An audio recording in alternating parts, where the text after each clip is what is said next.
What's up everyone, welcome back to the channel. In today's video we're going to be talking about some detail lighting. I've been doing a lot of ceramic coatings lately, and with that you want to correct the paint as much as you can. You don't have to go crazy, you don't have to do complete paint correction, but you want to get the paint looking as good as you can before you lock it all in with that ceramic coating, right? And now that doesn't always apply just specifically with ceramic coatings. Even if you're just polishing your car, you want it to look its best before waxing it. Right? You want to make sure that you're getting the stuff out. Now right behind me here I have a Toyota Tundra. As you can see, it's black. It's black with like a little bit of kind of a blue flake in the paint. And from here, guys, probably looks pretty good, right? But I'm going to walk you around. We're going to talk about a couple detailing lights that I like to use, and then I'll walk you around and show you the importance, because I know a lot of people will do their polishing and stuff. They'll wash the car outside, they'll pull it into the garage and get to work. Now, lighting in a garage isn't always the best, and I need supplemental lights. Even me personally, I have lights on my walls, lights overhead. I need supplemental lights to really fine tune everything and get the best result. So I'm just gonna show you guys, I'm gonna pan you down the wall here. So I have all these lights on this wall as well as on the other wall, and then I'm gonna pan you up. Let's see here. We've got the lights overhead as well. I can't remember exactly how many lumens those are, but they definitely put on out a good amount of light. And as you can see, but the problem is the car looks good. It looks pretty good. Let's go ahead and jump over to my table here. We'll talk about a couple of the detailing lights I like to use, and then we'll go over the vehicle. I'll show you guys what's going on, what I'm doing with it. This is getting a single stage paint enhancement essentially. I'm just doing a one pass with a polishing pad and Meguiar's M210. And it's coming out pretty good. I mean, significantly better than it was, and the customer was already happy with the way the truck looked. Basically, the way I look at it, not everyone has a budget to do a $2,500, $3,000 or more ceramic coating. A lot of that work, a lot of that price is built into fixing the paint beforehand before you put the coating on. Now, a lot of people, as a professional detailer, you may look at the paint and be like, man, this thing is trashed, looks really bad. But if the customer is happy and all they want is protection, what I do is I point out to them what is going on with the paint, because the main thing is I don't want them to go tell their friends, hey, I got my car ceramic coated, have their friends look at it and be like, oh, that looks terrible. Because they have more of a detailed eye, and then they say, yeah, Josh did it and now I look bad, right? And you don't want to do that. You don't want anybody to affect your reputation, because reputation is everything. However, I will say, in most cases for me, when I do a ceramic coating, I will do a base polish that's going to be a primer polish. It's going to get the paint all ready. I'll do my final wipe down with a ceramic prep product, and then I'll ceramic coat. Typically, guys, a lot of times just doing that one pass is going to make a big difference, right? It's going to make the car look much better. But I don't know, guys. What I'm saying is protect your reputation, make sure you do the best job you can, but understand the customer's wants and needs, so you're not losing a job, basically. Like a basic on a small little two-door or something like that, I would charge $800 for a ceramic coating installation. That's the prep polish, prep, and then ceramic coating. Now, if that car needed a lot of work to the paint and a lot of polishing, that price could go up significantly. If I'm doing a full-blown correction, that's going to be significantly more, $2,500, $3,000, something like that.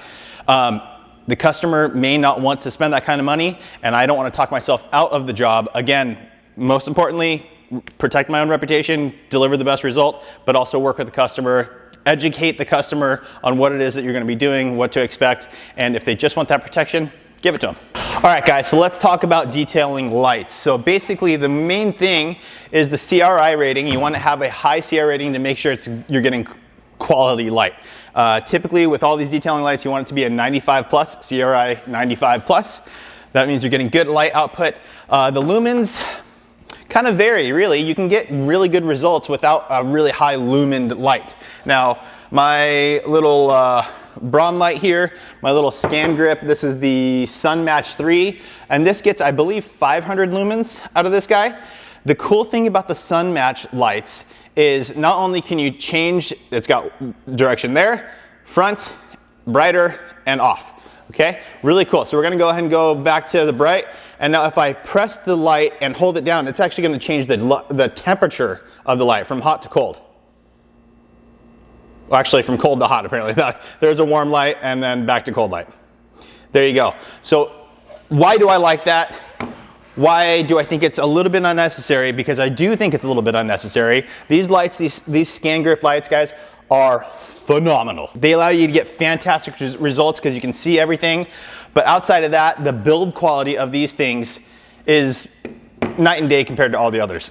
You pay for it. They come at a premium. They're expensive, but they are fantastic lights. They have magnets on them. You can stand it up. Whoops. There you go. So fantastic lights. This is the multi-match 3. Fantastic light. I don't know what the material, like it actually is, but premium materials. Same thing here, guys. This one's actually battery operated, or you can just plug it in. Fantastic light. They also make mounts where you can mount these up on like tripods and stuff, so you can really see everything. Really cool. Now back to the lighting temperature, and why that's cool is because these are also built for repair shops. So if you're trying to match the color of the paint, right? A lot of times when they're trying to match a body panel, they'll spray it out onto a bunch of little samples, and then they'll look at it to the panel, right? Well, with these, you can change the light temperature, you can dim them, make them brighter, all that kind of stuff, and really match it in perfectly. As a detailer, we're not really matching the paint. We're only dealing with what's on the paint. So having that change from warm to cold, it's a little bit overkill to me. I still like it. I really absolutely prefer it because it gives me another angle to look at the paint and really see if I'm missing anything. So I do like it. However, guys, I will say for the price, you can get a cheaper light, something like this, for like 60 or 70 bucks versus this one is 130, 150, somewhere in there, I think. And this little guy is going to do the similar results. You're going to get the high CRI, you're getting tons of lumens, you're getting the ability to dim it, and it does a fantastic job. It's still got a magnet on the bottom. You can still angle it depending on what you want to do. And now it's funny, a lot of these companies will advertise, hey look, it'll stick to the paint of your car. Well, I don't know why you would do that. You're risking damaging your car if you're sticking this thing on the paint, so don't do that. But it also has a little hanger on top, and I think these are absolutely fantastic for the price. The quality is not as good as the Scangrip at all, but if you're not a professional, or even if you are a professional but working on a budget, these work fantastic, guys. Honestly, these work really great. I'll link a few of them down in the description for you guys. You can get on Amazon. MagShine has them. Now the Scangrip, actually, sorry guys, they actually have a smaller version of this as well. This is a 500 lumen. The other one's a 200 lumen, but still a CRI 95 plus, and you can change the temperature, and you're getting the build quality of a Scangrip. So I'd probably go with that one, and it's like 70 bucks. So that's a fantastic choice. I'll link that in the description for you guys as well. Now on top of that, guys, like I said, we have the multi-match 3 here. I'm actually going to get the battery going for you and show you guys how this thing works. So I've got my battery here. So I'll just slide it on. Okay, and the cool thing about this is it's actually Bluetooth. So if you have it on a tripod and you're up high, so you're facing down, or it's facing down on a roof or something, it's got a Bluetooth, so you can control it even though it's up high. You can turn it on. So there's one, I mean, it's bright, right? So that's at 100%. We can dim it all the way down. We got 100, 75, 50, 25, and 10. And on the back of the unit here, guys, you will see at 10% light, we have 12 hours of runtime on this thing.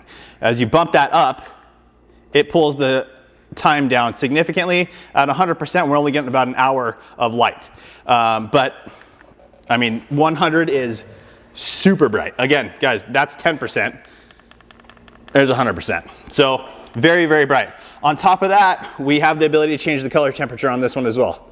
So I'm gonna hold one button down, it moves over, and now I can filter through different color temperatures. And this one's significant, right? You got a bunch of different color temperatures through here. 1, 2, 3, 4, 5 different temperatures. Really, really cool light. I absolutely love this thing. I can't recommend this one more. This one really is my moneymaker. But with that said, I get that it's very expensive. This is a $300 and some odd light. I can't remember exactly how much, but somewhere around there. But again, guys, the build quality on it is silly. It's really, really good. On top of that, they do have headlamps. And this thing's really cool too, because you can put it on your head. It angles down slightly. So one side is on, whoops, let's see here. There's also a Bluetooth functionality on this, or a Wi-Fi functionality, connectability to it, but we're gonna go power here, right? So we're on, push it again, a little bit brighter, and off. Cool, so as I'm polishing, I can have this on and really get to where I can dial everything in. And lastly, guys, I actually bought this whole thing as a kit a while back. Really cool, but it also comes with a little pen light. And this thing's great too. You can turn it on, on and off, and then you can turn it on, hold it down, and there you go, it changes the color temperature from warm to cold. So really cool light. There's actually, if you can see in here, there you go, there's actually 2 little LEDs there. One of them's the cold, one of them's the warm. Fantastic light. Really cool too, you can change the direction of the light. This will be nice and wide. Go pull it out a little bit, that narrows it down, and then that's actually where your charging port is as well, is behind that little piece when you're, once you compress that. Okay, so now let's go ahead and take a look at this paint, and I'm gonna show you guys, even though I have all these lights on in my shop, it's not enough. I need these supplemental lights to really get the job done. Also, I'll show you one more light that I have. It's just a LED kind of shop light from Husky. I picked it up at Home Depot. It does a great job too, but having these little ones are really where it's at. They're fantastic. But I do have the Husky always just set up because I don't have the stand yet for this guy. I have those ones set up, and it provides a really good amount of light too, so I can see what I'm doing. So what we're gonna do is I'm gonna go ahead and pull out my phone, and I'm gonna grab my Scangrip, and I'll go ahead and pan over panels so you guys can see. I'll do it without the light on, and then I'll turn the light on so you can really see what's going on. Alrighty guys, so here is the front driver's side fender. Now you can see there's some cloudiness to the paint, right? You can see that.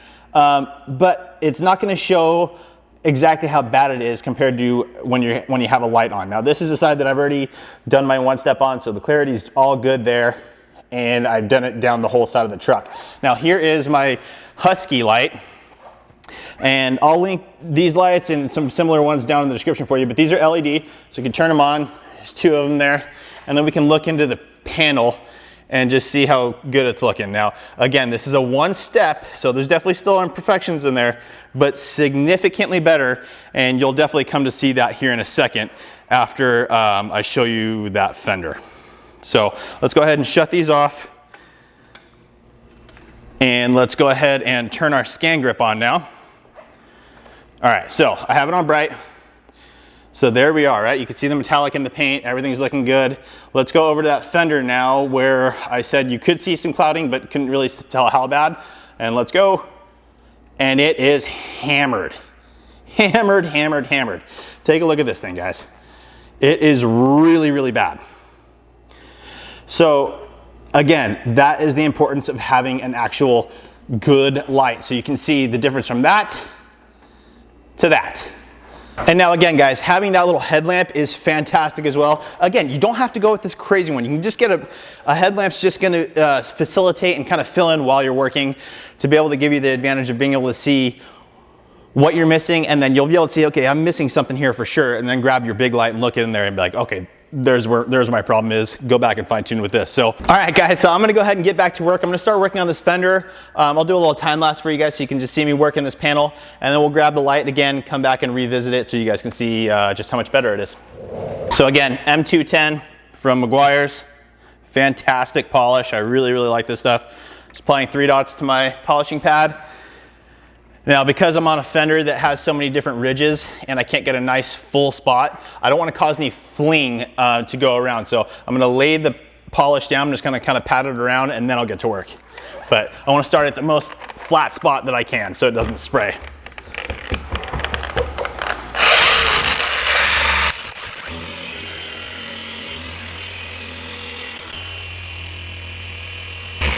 Now guys, you can see me kind of stop and then go back over a section. It's because I'm looking through the polish with my light, and I can see some swirls and stuff behind the polish. That's how I know I need to go back over. That's why the light's so important.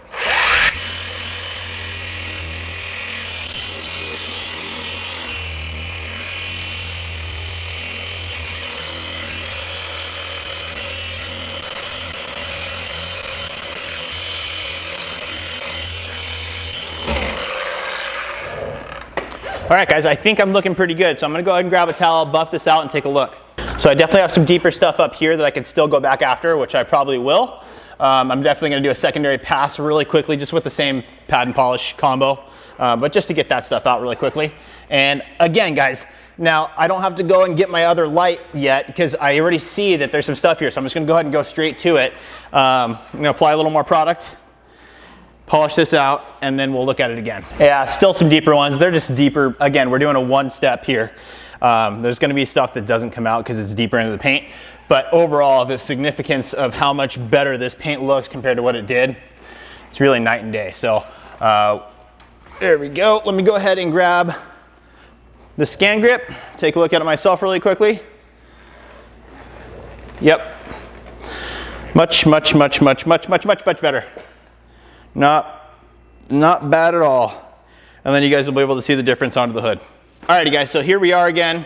As you can see, the paint definitely looks better, but again, you can't tell just how good it looks until we get the light up to it. So there we go. All that crazy hazing and everything is gone. Now that's what you can see up here. There's still a little bit of stuff there, right? If you just look right where the lens is.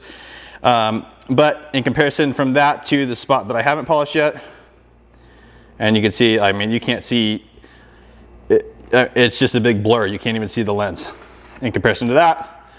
Alrighty guys, so that's it. A really quick video, just wanting to explain the importance of lights.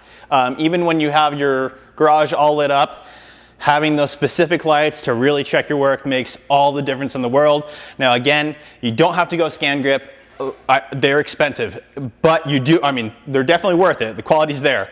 But getting just the cheapies, 50, 60, 70 bucks, these will get the job done. Again, I do recommend getting that Scangrip. It's like, I think it's called the Sun Match Mini or something like that. But it's a smaller version of the one I was just using there, and that one's about 70 bucks. You're gonna get the absolute amazing build quality of a Scangrip, so that's also a good choice. Now again, this video is definitely more targeted to the person doing actual corrections, or not so much corrections, but just enhancements, trying to make your paint look better. If you have a polisher, it's worth it to have a good light to be able to check your work. So that's it guys, I hope that helps you. Please make sure to like the video, make sure you subscribe, turn on the notification bell, and we'll see you on the next one.